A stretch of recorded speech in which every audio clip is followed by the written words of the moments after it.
Усім прывітанне, з вами Зміцер Лукашук. Як звычайна мы абмяркоўваем падзею Беларусі і за яе межамі, і сёння мы наше абмеркаванне пачынаем з кіраўніком Варшаўскага цэнтра палітычнага аналізу і прагнозу, доктарам палітычных навук і сябрам вольнай Беларусі Паўлам Усавым. Добрый дзень, спадар Павел. Добрый дзень. Спадар Павел, давайте пачнем з таго, што такі адбываецца ва ўзаемаадносінах паміж рэжымам Лукашэнкі і афіцыйным Кіевам. Ці можна казаць, што вось гэтая нейкі пэўны этап эскалацыі, калі не пайшоў уніз, то прынамсі спыніў свой рух? Відавочна, што та хваля эскалацыі, з якой мы мелі дачыненне, якую мы абмяркоўвалі таксама з вами 2 тыдні, таму ён якраз пік гэтай эскалацыі прыпаў на перыяд, калі мы гэтае пытанне абмяркоўвалі. Зараз нібы выдаецца, што сітуацыя суцішылася, ніхто не выстаўляе ультыматумы і ніхто не гразіцца вайной ці ўступленнем у вайну.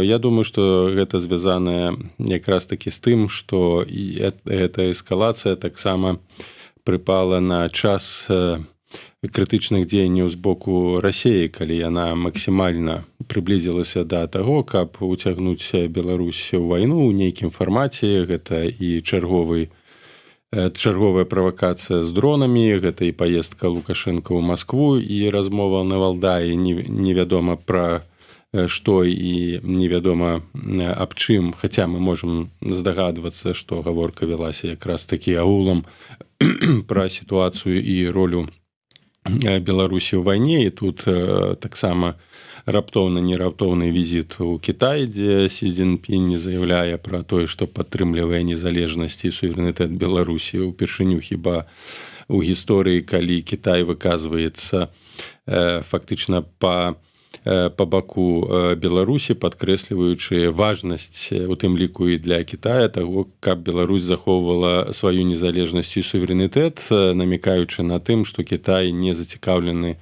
каб адбыўся перанос вайны ў Беларусь, альбо Беларусь была ўцягнута ў вайну. Гэта, канешне, не прагучала, але відавочна між старонкамі гэта прасочвалася.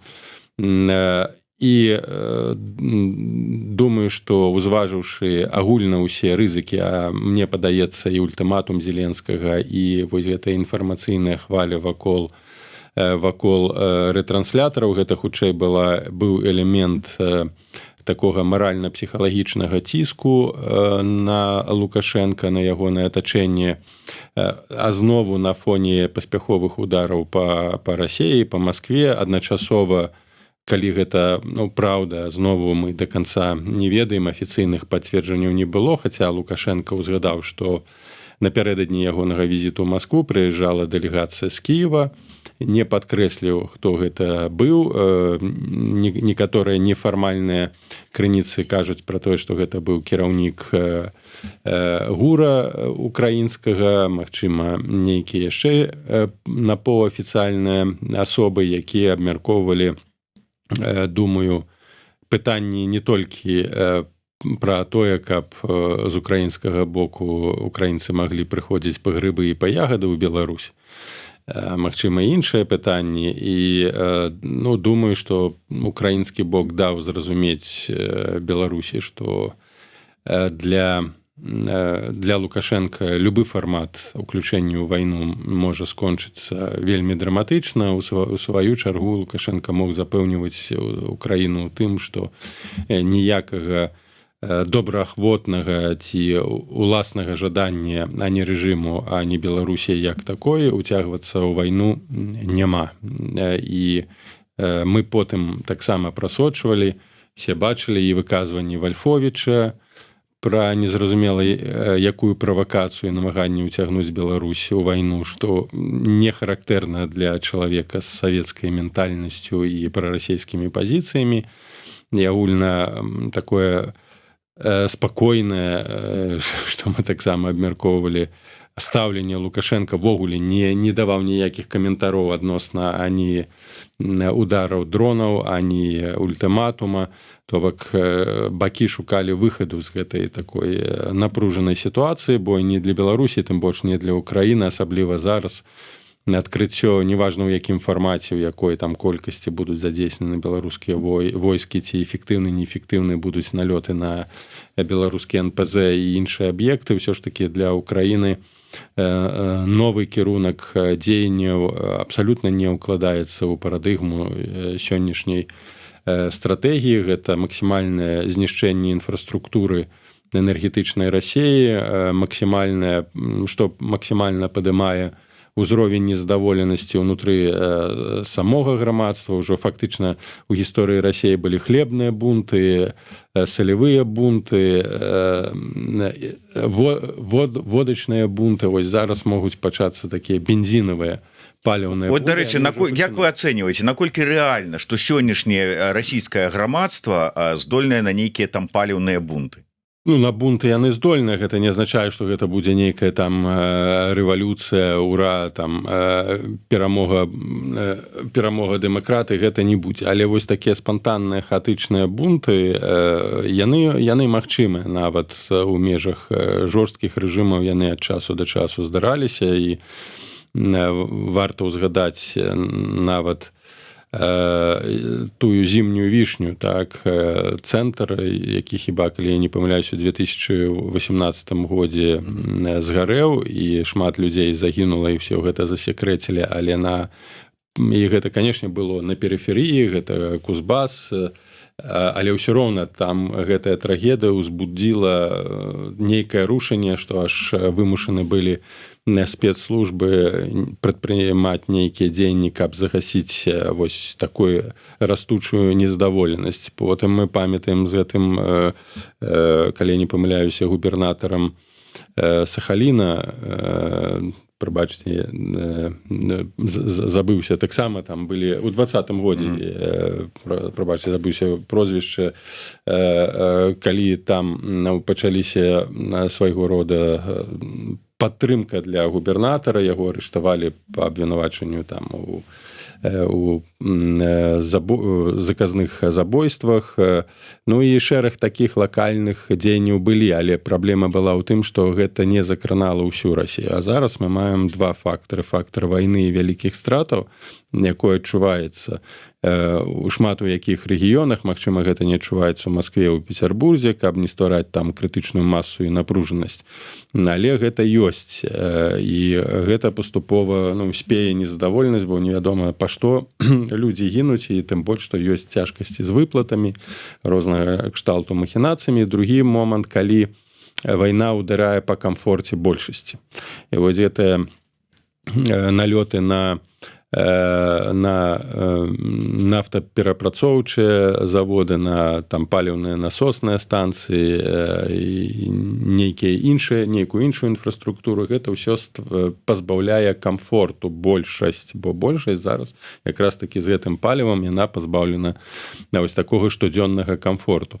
І ўжо пачынаюцца там сутычкі на станцыях, бойкі. Канешне, гэта наўрад ці перарадзіцца ў нейкі матч Прыгожына, хаця вось бунт Прыгожына гэта таксама такі паказчык. Але зараз хваля незадаволенасці, яна закранае вялікія слаі насельніцтва. Іх, канешне, немагчыма і няма каму арганізаваць, але нейкая стыхійнасць у гэтым усім магчыма. І яна будзе нарастаць, бо пытанні крызісныя гэтыя не вырашацца, тым больш яшчэ да гэтага бунты звязаныя з закрыццём, адключэннем тэлеграм-каналаў, стварэнне нейкіх іншых платформ, якія не працуюць, узровень незадаволенасці вырастае. І расійская улада, кіраўніцтва, Пуцін не мае што запрапанаваць на сённяшні дзень вось гэтаму незадаволенаму грамадству. Няма ані перамогі, няма ані паляпшэння і магчымасці перспектывы паляпшэння эканамічнай складаючай, сацыяльнай складаючай. То бок фактычна умоўна кажучы ёсць гэта саспяванне у пэўным сэнсе рэвалюцыйнай сітуацыі, але пакуль што сістэма яшчэ ў стане, няма, так скажем, фактараў, якія маглі гэта выкарыстаць. Магчыма, нейкія лакальныя неарганізаваныя бунты, незадаволенасць і гэтак далей. Тым не менш відавочна, што ўлады на дадзены момант не ведаюць, як на гэта ўсё рэагаваць. Няма магчымасцяў, няма механізмаў кампенсацыі. І да канца лета, калі сітуацыя не палепшыцца ў Расіі, прынамсі ў аспекце пытанняў паставак энергіі там і паліўнага вырашэння дэфіцыта, то можа гэта прыспешыць нейкія хаатычныя дзеянні і у пэўным сэнсе нават такую глыбінную рэвалюцыю дзесьці на перыферыі ў Расіі. Я не кажу, што гэта раптоўна прывядзе да змены сістэмы, што гэтая рэвалюцыя там недзе перанясецца ў Маскву ці ў Пецярбург. Тым не менш, вось такія хаатычныя, несістэмныя дзеянні, якія былі заўсёды для Расіі характэрны на перыферыі, яны могуць мець месяц. Москва, там Путин, там Z-патрыоты любяць же всякие народные республики. Хай там створыцца якая-нибудь Алтайская народная республика, там Сахалинская, там цейшая якая. Гэта, не думаю, што пакуль што можа да гэтага дайсці, але бо для людзі не думаюць у гэтых катэгорыях.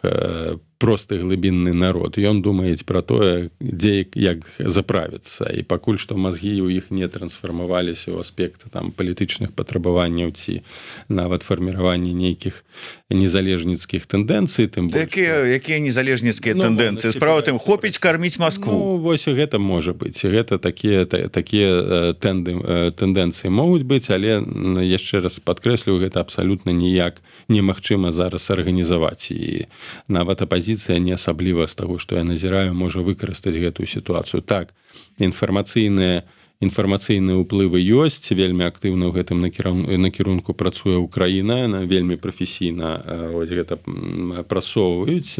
Некаторыя ёсць і расійскія медыа, якія пашыраюць такую хвалю напружанасці і хвалю незадаволенасці, але калі мы кажам пра палітычныя колы, там арганізацыя нейкіх структур, то ў сённяшніх умовах гэта, па-першае, няма, а па-другое, это вельмі цяжка зараз арганізаваць, улічваючы такі фактычна татальны кантроль інфармацыйны ўнутры Расіі, але знову нават пры такіх сістэмах самае непрадбачальнае і самае праблемная для іх, гэта з'яўляецца якраз такі вось не палітычны, а такі народны бунт, які ўзнікае якраз з прычыны простых рэчаў недахопу таго, што выдавалася б валяецца пад нагамі, як там хлеб, соль ці паліва.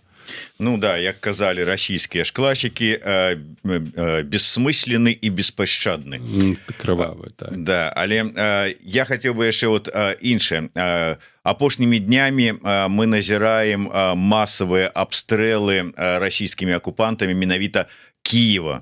А з прычыны таго, што недахоп боекамплекта для пэўных сістэмаў амерыканскіх, гэтыя ракеты, якімі абстрэльваюць Кіеў, іх немагчыма проста перахапіць, і гэтай ноччу да 20 ракет просто былі не просто выпушчаны, а канкрэтна пацэлілі ў Кіеў. Трагедыя, разбурэнне і нашыя спачуванні і словы падтрымкі кіянам і увогуле ўсяму украінскаму народу, грамадзянам Украіны, і не толькі грамадзянам Украіны, а усім тым, хто знаходзіцца ва Ўкраіне і супраціўляецца гэтай расійскай навале. Дарэчы, хацеў бы адзначыць, што дзе б там што ў свеце такое трагічнае не здарылася, Лукашенко адразу імчыцца там нейкія словы спачуванні скіраваць, а ва Ўкраіне ўжо колькі такіх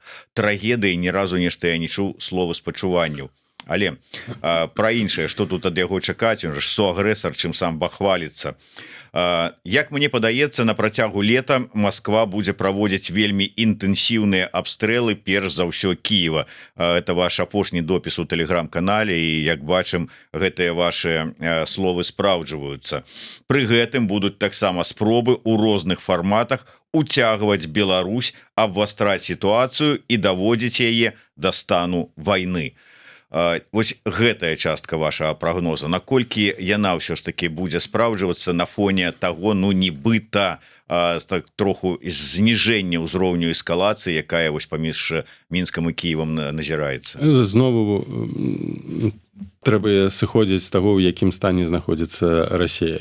І як я ўжо казаў, зараз Расія вядзе вайну не за перамогу, а за ўласнае выжыванне, то бок фармат ввогуле вайсковай псіхалогія і філасофія вайны ў Расіі змянілася пасля асабліва таго, калі паляцца тылы, так нішчыцца заплечча і вельмі эфектыўна, і вайна пераносіцца на тэрыторыю Расіі без удзелу у гэтым непасрэдна арміі Украіны на тэрыторыі Расіі яна не дзейнічае, але эфектыўныя гэтыя атакі яны пераносяць вайну ў Расію, і, канешне, гэта ўжо пытанне выжывання, бо ўсё ж такі нафтавая інфраструктура гэта не толькі забяспечвае камфорт мільёнам расейцаў, танная нафта, таннае паліва, танныя там прадукты, але гэта яшчэ і важныя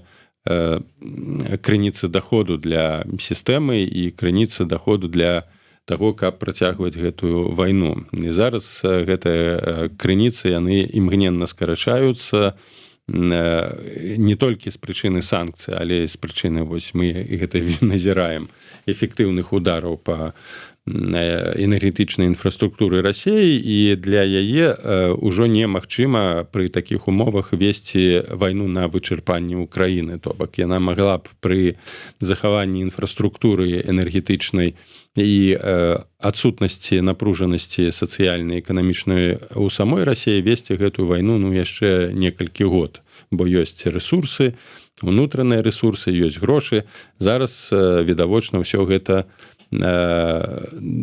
інтэнсіўна скарачаецца, і таму у Расіі не так, у Масквы не так шмат часу, каб скончыць вайну, дасягнуць нейкіх выгадных для сябе перамоўных пазіцыяў. Таму адначасова, акрамя абстрэлаў Кіева, мы назіраем інтэнсіўнасць дзеянняў на фронце, ўжо там у чарговы раз занялі там гарады на ўсходзе, на Донбасе, там хіба Константинаўку, так, і намагаюцца, прынамсі, да сканчэння лета хаця б цалкам заняць тэрыторыю Донбаса, каб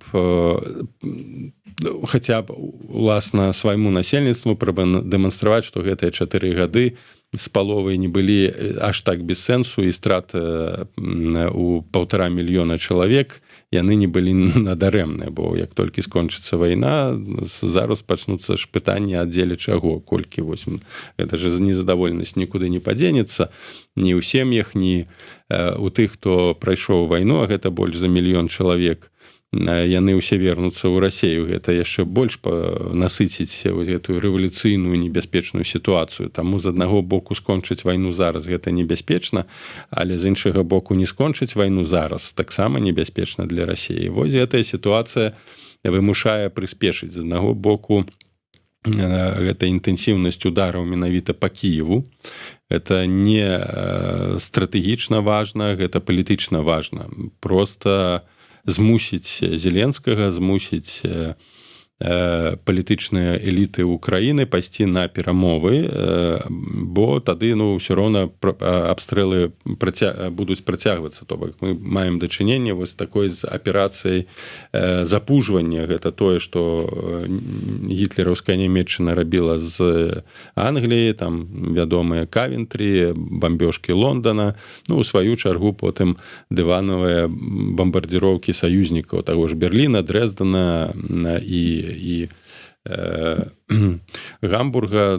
То бок гэта зараз вось нагадвае татальную вайну і перш за ўсё вайну супраць мірнага насельніцтва, стварэнне абсалютна гуманітарных яшчэ дадаткова гуманітарных пагроз і змусіць Зеленскага пад страхам вынішчэння па сутнасці ўсяго Кіева ці яго значнай часткі. Гэта мы пабачылі нават там Кіева-Пячэрскую лаўру расстралялі, разбамбілі. Зараз вось жытловыя будынкі бамбяць, вялікія страты сярод мірнага насельніцтва у параўнанні з стратамі, якія ідуць у межах гэтай вайны. Гэта ўсё ж такі вялікія страты і немагчымасці эфектыўна зараз засланіць, абараніць Кіеў. Усё это разумеюць у Маскве, разумеюць, што гэта шанс хаця б у бліжэйшыя месяцы, пакуль будзе прыймацца рашэнне даваць патрыёты ў краіне, не даваць, ці яшчэ нейкія сістэмы, вось яны будуць нарошчваць інтэнсіўнасць бамбардзіровак і таксама палётаў дронаў. Калі з надзеяй, што гэта зломіць Зеленскага, пакуль што я не назіраю вось такіх тэндэнцый, што гэта нейкім чынам мяняе пазіцыі Зеленскага і украінскага народа, але тым не менш Расія на гэта спадзяецца, гэта для яе апошні шанец. І, канешне, такое у кантэксце перарастання фармату вайны, калі кінуты ўсе рэсурсы на забеспячэнне перавагі стратэгічнай і перамоўных пазіцыяў, нельга выключаць таго, што каб павысіць стомленасць Украіны, могуць опять адбыцца нейкія правакацыі і павышэнне пагрозы уцягнення Беларусі ў вайну. На жаль, я гэтага не выключаю. Для Расіі гэта таксама вельмі важны рэсурс, не гледзячы на тое, што Лукашенко вайны не хоча, не гледзячы на тое, што беларусы гэтай вайны не хочуць, але стварэнне вось умову правакацыяў, вымушэнне Украіны ставіць такія ультыматумы, павелічэнне напружанасці, гэта ўсё укладаецца ў псіхалогію вайны, якую вядзе Расія. У якім яна можа быць краіна ўцягнута? Она не можа не быць уцягнута ў фармаце, скажем, увядзення ці ўключэння беларускіх войскаў, але знову перакідванне расійскіх войскаў у Беларусі, знову стварэнне нейкіх баз, но яны ёсць размяшчэнне вайсковых расійскіх ці тэхнікі проста для павелічэння градусу вайны і змянення яе фармату. Якраз такі ў аспекце прымушэння Кіева да міру, не перамогі. Тут гаворка не пра перамогу, гаворка пра стварэнне адмоўных умоваў, пры якіх ва ўкраіне будзе дастаткова рэсурсаў, каб вытрымліваць. Хаця, яшчэ раз падкрэслю, Расія таксама скарачаюцца гэтыя рэсурсы, таму падзеі будуць развівацца значна больш інтэнсіўна. І гэта стварае небяспеку для Беларусі. З гэтай вось нагоды тыя пагрозы, пра якія папярэдзілі ЗША Польшчу, то есть пагрозы для Польшчы, як яны выглядаюць? То бок, ці атрымліваецца, што не будзеш просто так ЗША папярэджваць Польшчу пра магчымыя нейкія правакацыі, ваенныя правакацыі з боку Расіі? Дзе? З Калінінградскай обласці? Ці ўсё ж такі з Беларусі? Тут знову у некаторым аспекце шмат спекуляцый рознага кшталту і маніпуляцый, бо пра пагрозы мы чуем амаль штогод. Не той, што штогод, праз 2-3 месяцы знову паяўляюцца нейкія публікацыі, дзе знову кажацца пра правакацыі, пра прабіццё сувалкскага перашэйку, пра перакідванне рэсурсаў, пакуль мы гэтага не назіраем. І для Расіі гэта, сыходзячы з таго, што ўсе рэсурсы зараз яны максімальна сканцэнтраваныя на тое, каб пераламіць сітуацыю ва ўкраіне, арганізоўваць нейкія маштабныя аперацыі, нават правакацыі, якія маглі б прывесці да эскалацыі з НАТО, не мэтазгодна, гэта нелагічна. Хаця з логікай заўсёды былі праблемы, але так ці інакш. Недастаткова, не хапае рэсурсаў, каб проста распачынаць нейкія дадатковыя аперацыі па дэстабілізацыі рэгіёна ці па стварэнню нейкіх там 2-3 фронтоў. Ну іх просто фізычна Расія вычарпана на сённяшні момант. Беларусь на гэта абсалютна нездатная і не ў стане праводзіць з падтрымкай, без падтрымкі нейкія самастойныя аперацыі, тым больш што Лукашенко намагаецца як мага хутчэй наладзіць гэтыя адносіны і з Польшчай, неяк перазагрузіць гэтыя адносіны, палепшыць камунікацыю палітычную і не толькі палітычную, і нягледзячы нават на інтэнсіўнасць аперацый, нейкія мабілізацыйныя мерапрыемствы, што месяц адбываюцца ў памежных рэгіёнах, гэтых запаснікоў цягаюць на зборы і гэтак далей, тым не менш фізычнай канцэнтрацыі ўзброеных сіл ці асобных адзінак, якія б сведчылі пра нейкія вайсковыя правакацыі, не назіраецца. З іншага боку назіраецца інтэнсіўны ўзрост інфармацыйных аперацый, асабліва на фоне канфлікта па валынскаму пытанню, вось тое, што мы бачым зараз па сутнасці палітычна-дыпламатычную вайну паміж Польшчай і Украінай.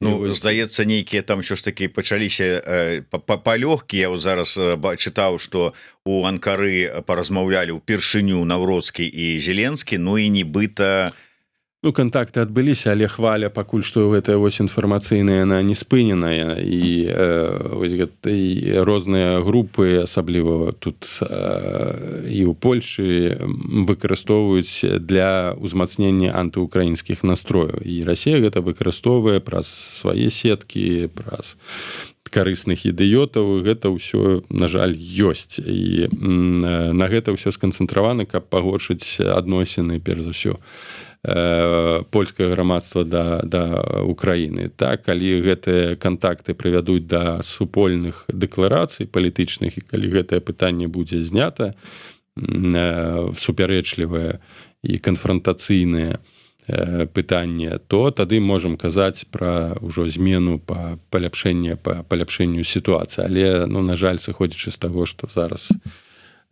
будуць неўзабаве праз год выбары у Польшы парламенцкія, то гэтае пытанне спекуляцыі на тэме мігрантаў, легальных, нелегальных, пытанню ролі Польшчы ў падтрымцы і там Украіны, і не толькі Украіны, яны будуць элементам спекуляцыі, на жаль.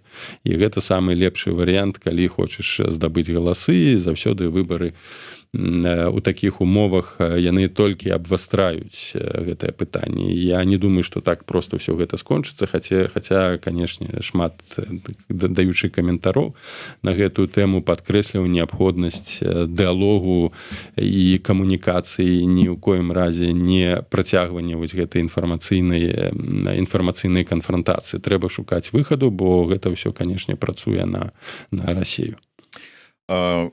Роу з кракадзіламі піша: асаблівую небяспеку для Беларусі ўяўляюць арганізацыі, якія актыўна працуюць на яе тэрыторыі. Рускі дом у Мінску і Брэсце і Гродна, Россупрацоўніцтва і структуры саюзнай дзяржавы пад выглядам культуры і падтрымкі суайчыннікаў.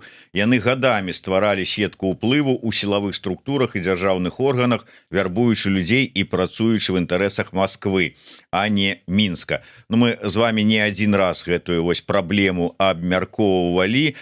Ці павялічылася яна апошнім часам на фоне вось гэтай пэўнай ізаляцыі Беларусі ад захаду з аднаго боку. І вот, можа быць, як ілюстрацыя, я думаю, можа быць, ён как бы і дробны з аднаго боку, такі прыклад, з другого боку ён ўсё ж такі шырокі рэзананс атрымаў. Вось гэтая сітуацыя з хлопцам, які то незразумела, ці то ён з Алтая, ці то ён недзе там з Гродненшчыны, ці адкуль, ці што, але які кінуў недапалак на вуліцах Мінска, атрымаў заўвагу, пачаў мацюгацца, там ледзь не кідацца на таго, хто яму рабіў заўвагу, па выніку атрымаў 15 сутак. Ну і там как бы, вот если бы это был не русский, а беларус, вы б там за 15 сутак не выступали бы.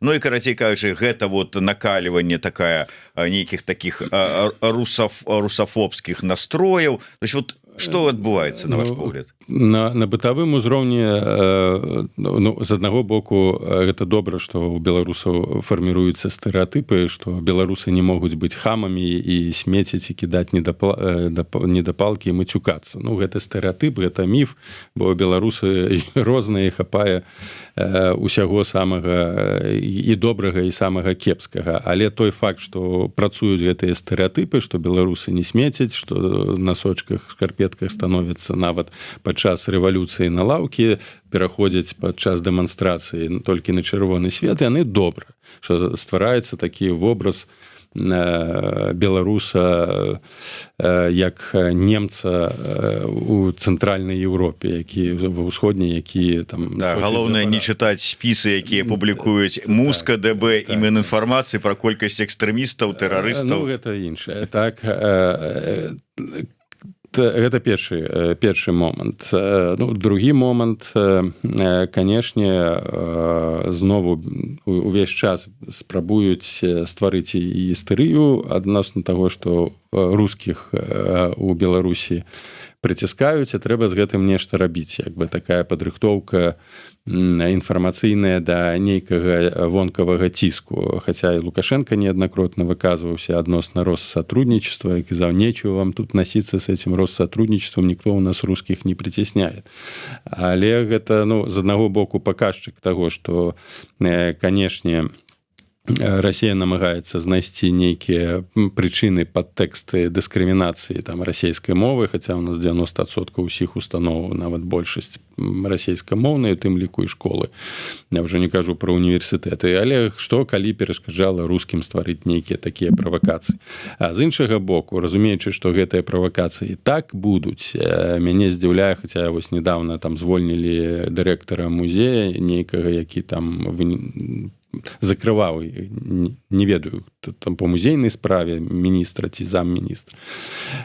Нема ніякіх крокаў усё ж такі па узмацненню нацыянальных наратываў, разумеючы, што расійскі свет так ці інакш, як бы ты пад яго не падкладаўся, ён заўсёды будзе як паразіт пашырацца і свае ўплывы і захопліваць новыя прасторы, выкарыстоўваючы розныя механізмы і правакацыі. У тым ліку дзеянні на ўсіх гэтых вышэй узгаданых структур. Варта яшчэ тут прывесці прыклад і праваслаўную царкву беларускую маскоўскага патрыархату і шмат некалькі высшых вучэбных устаноў, якія інтэграваныя ў расійскую сістэму адукацыі і агульна інфармацыйны ўплыў. Гэта ўсё мае сістэмны характар, і ўлады нічога гэтаму не супрацьпастаўляюць у якасці хаця б узмацненне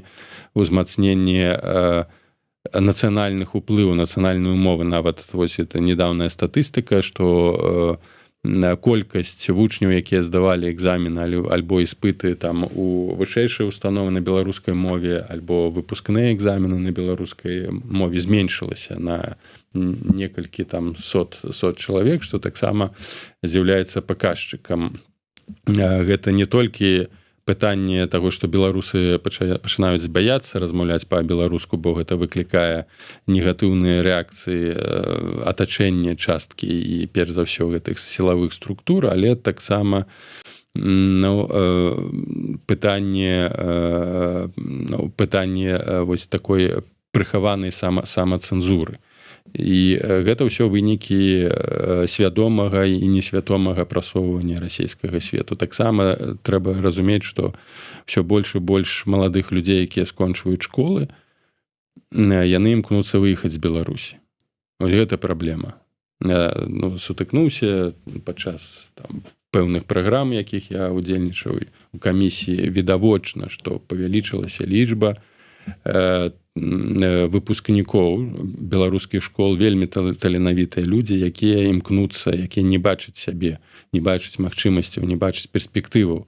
Не навучанне, бо ёсць фільтры, павінен быць у БРСМ, павінен мець добрыя характарыстыкі з ідэалагічнага аддзелу, павінен удзельнічаць усіх гэтых мерапрыемствах, што цікава, людзі свядома, моладзь свядома ў гэтых не хоча мерапрыемствах кан'юнктурных удзельнічаць, нават не гледзячы на тое, што гэта пагражае ім абмежаваннем вучыцца ў Беларусі, але таксама даволі сур'ёзнае разуменне таго, што гэтая адукацыя вельмі нізкая, якасць вельмі нізкая, ідэалагізацыя вельмі высокая, а ведаў якраз такі шмат. І таленавітыя маладыя людзі, гэта золата, можна так сказаць, нацыя, на ўсё ж такі імкнуцца выехаць у Польшу ці ў Літву, ці там далей на захад. І гэта ўжо іншае пытанне вяртання, якое таксама будзе вельмі актуальна ў бліжэйшыя гады, асабліва пасля пераменаў, бо калі золата нацыі выйдзе і дзесьці расплынецца ў святовым акіяне, то цяжка будзе сапраўды марыць пра тое, што хутка адбудуцца пазітыўныя змены ў Беларусі. Ну, я думаю, что режим это асабліва не хвалюе, да, судзячы па ўсім. І зараз вот мяне, напрыклад, вельмі как бы, ну, троху, ну, пра логіку, як вы слушна заўважылі, дзеянняў разважаць не даводіцца, але, ну, ты чакаеш Коўла, ну, ты там хочаш биг-діла, ну, ты там кажаш пра тое, што трэба неяк вот налажваць адносіны з Еўрасаюзам, хаця бы з мэтай, каб транзіт таго ж самага калія аднавіць. І ў гэты час ты нарощваеш, працягваеш, шырыш рэпрэсіі ў краіне. Вот як это звязваецца? Ну, тут таксама ёсць своеасаблівая логіка. Я вось выпускаю, а санкцыі не адмяняюць. Ну, так, фармальна ЗША знялі санкцыі, але ўсё роўна, ну, транзіту няма, дыялогу з Еўразвязам немає, да і не прадбачыцца дыялог з асобнымі краінамі еўрапейскага звязу ці з Еўразвязам як такім, а, ну, гуляць у такую палітычную карэктнасць таксама Лукашенко не хоча, бо для яго закладнікі гэта той же самы інструмент, ну, на аснове якога можна там нешта патрабаваць ад захаду. І ён, ну, Лукашенко чакае, што адбудуцца нейкія саступкі, нейкае збліжэнне з боку еўрапейскіх краін, ну, хаця б прынамсі з боку там суседзяў Польшчы і Літвы. Пакуль вось гэтага збліжэння, якое для Лукашенко значна больш важнае, не назіраецца. Гэта першы момант, а другі момант, ён ўсё ж застаецца на ланцугу, ён не можа далёка скокнуць, там больш адскочыць ад Расіі, якая, калі толькі адчувае небяспеку ў магчымасці манёвра, адразу нацягвае гэты ланцуг, змушае яго альбо рабіць нейкія там заявы, альбо, ну, паглыбляць нейкія дзеянні ў стратэгічным вайсковым плане на карысць Расіі. Таму поле таксама для манёвра для яго вельмі, для Лукашенко вельмі абмежаванае. Ён намагаецца абаперціся альбо на ЗША, альбо на Кітай, але відавочна, што ЗША зараз сваімі праблемамі занятыя, асабліва з Іранам, які гэтая праблема будзе заўсёды ў стане крытычным. Ён, ну, не мае ніякіх гарантыў і разумее, што добры шанец узнікае, калі Расія слабне, становіцца менш рэсурсаў захоўваецца на тое, каб рэалізоўваць палітыку ў дачыненні да Беларусі. Але ізноў, калі вось з чаго мы пачыналі, устае пытанне жыцця і смерці Расіі, тады яна запускае ўсе рэсурсы. І Лукашенко намагаецца ў гэтай сітуацыі знайсці хаця б маленькую шчаліну, каб туды прасунуцца, але нават адносіны ані з ЗША, ані з Еўразвязам ніякіх гарантыяў бяспекі для Беларусі і ў прыватнасці для рэжыму Лукашенка не дадуць. Няма рэсурсаў для таго, каб рэальна адарваць Беларусь, да яшчэ і загарантаваць, што Расія не распачне нейкую новую экспансію і анексію Беларусі. Тут застаецца дамаўляцца, як мы ў мінулы раз размаўлялі з украінцамі, якія будуць разам з беларусамі бараніць вось усходнюю мяжу Беларусі. Але гэта пакуль што хутчэй фантастычны сцэнарый. Ну і завяршаючы, вяртаючыся да пачатку нашай размовы, ось ўсё ж такі пагрозы уцягнення Беларусі у вайну супраць Украіны. Калі згадаць словы Зеленскага, які ён сказаў у інтэрв'ю Financial Times, ён зайшоў у казіно не ў той дзень. Ён быў упэўнены, што сарве джекпот, але ён нічога не сарваў. Ну і Зеленскі далей кажа, што я как бы спадзяюся, што ён і далей не захоча браць удзел у гэтым гульні у пуцінскім военным казино ва ўкраіне. Ну і далей пасля былі словы Буданова, які таксама выказаўся у гэтым же самым ключы. Як вы лічыце, ўсё ж таки все ўжо сарваць гэты джекпот у гэтым вось военным казино Лукашенко страціў надзею не будзе? Для яго надзея выжыць у новых умовах. Я не думаю, што яму так гэты джекпот хацелася. Это не ён увайшоў у казино, гэта расійскае яго ўцягнулі ў гэтае казино. Я тут не збіраюся апраўдваць там Лукашенко і гэтак далей, але трэба разумець, што пасля 20-го году адзіная краіна і адзіны рэсурсны, які забяспечваў Лукашенко ўтрыманне ўлады, гэта была Расія. Хутчэй Лукашенко расплочваецца за той палітычны крэдыт, які дала яму Расія, за тыя сочынскія дамоўленасці, ну, просто з яго выбілі. Бы ніколі б у гэтую вайну не ўключыўся, ніколі б не дазволіў размяшчаць войскаў. Ну, па сутнасці ён страціў, аддаючы Маскве права легітымізаваць ягоную ўладу, аддаў значную частку суверэнітэта, асабліва ў пытаннях бяспекі, пераўтварыўшы Беларусь у закладніка і пераўтварыўшы Беларусь у рэсурс вайны. Зараз, разумеючы, што Расія з гэтай вайны пераможцам не выйдзе, ён жадае зменшыць узровень адказнасці. Ну, адказнасці, палітычнай, міжнароднай адказнасці за саўдзел. У 22-м годзе шукае ў гэтым аспекце саюзнікаў, шукае магчымасці, на каго абаперціся, калі раптоўна альбо вайна будзе замарожана, хаця гэта таксама нічога добрага для Беларусі не дае мірныя перамовы, але ў кантэксце мірных перамоваў таксама важна, каб Беларусь атрымала гаранты, і ўжо пра гэта не раз узгадваў.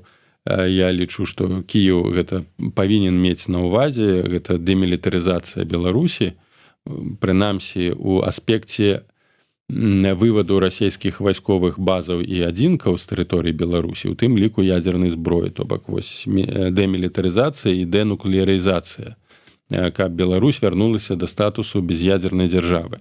Тады гэта дае пэўныя гарантыі не для Лукашенка, гэта дае гарантыі для Беларусі, што рускія не выкарыстаюць у далейшым Беларусі, што ўплывы Расіі ў Беларусі скароціцца. Таму вельмі важна, вось калі і Владимир Зеленскі, і украінскія палітыкі кажуць пра канструкцыю новага мірнага ладу ў рэгіёне, там дамоўленасці з Расіяй, усё ж такі не забываць у гэтым кантэксце пра Беларусь, хаця б гарантаваць вось гэтыя два статусы. Для нас гэта таксама вельмі важна.